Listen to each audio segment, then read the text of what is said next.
എസ്റ്റേറ്റിൽ ഇൻവെസ്റ്റ് ചെയ്യുന്നവർ ശ്രദ്ധിക്കേണ്ട കുറച്ച് കാര്യങ്ങൾ നോക്കിയാലോ. Firstly, saleable land is very limited in this world. നമ്മുടെ ഭൂമി എടുത്ത് നോക്കിയാൽ അതിൽ വെറും 29% മാത്രമാണ് ലാൻഡ് വരുന്നത്. അതിൽ കുറച്ച് ഡിവിഷൻസ് ഉണ്ട്: ഡെസേർട്സ്, ഫോറസ്റ്റ്, പ്രൊട്ടക്റ്റഡ് ഏരിയാസ്. ഇതൊക്കെ കഴിഞ്ഞ് നമുക്ക് സെല് ചെയ്യാനും ട്രേഡ് ചെയ്യാനും പറ്റുന്നത് വെറും 5% മാത്രമാണ്. ഈ 5%ൽ തന്നെ ഗവൺമെന്റ് പ്രോജക്ട്സ്, നാഷണൽ ഹൈവേസ് ഇതൊക്കെ കഴിഞ്ഞ് വളരെ ചെറിയൊരു പെർസെൻറ്റേജ് ആണ് നമുക്ക് ട്രേഡ് ചെയ്യാൻ പറ്റുന്നത്. So keep that in mind. Properties വാങ്ങിക്കുന്നതിനും വിൽക്കുന്നതിനുമുള്ള എണ്ണം ഡെയിലി കുറഞ്ഞു വരികയാണ്. ഇന്ന് കാണുന്ന പ്രോപ്പർട്ടി നാളെ കാണില്ല. ഇതിന്റെ ഒരു മെയിൻ റീസൺ എന്ന് പറയുന്നത് ഇൻക്രീസ് ഇൻ പോപ്പുലേഷൻ ആണ്.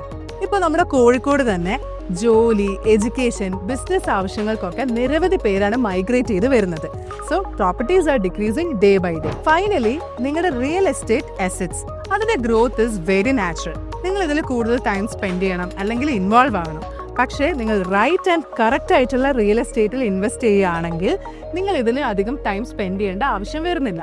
അതിന്റെ ഗ്രോത്ത് താനെ സംഭവിച്ചോളും. ഫോർ എക്സാമ്പിൾ, കോഴിക്കോടുള്ള പാലാഴി എന്ന സ്ഥലം ഒരു 10 വർഷം മുൻപേ അധികം ഡെവലപ്ഡ് ഒന്നും അല്ലാത്തൊരു ഏരിയ ആയിരുന്നു.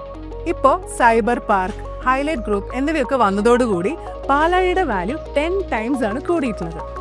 സോ റിയൽ എസ്റ്റേറ്റിൽ ഇൻവെസ്റ്റ് ചെയ്യുന്നവർ ഇതൊക്കെ ഒന്ന് ശ്രദ്ധിക്കുക കേട്ടോ.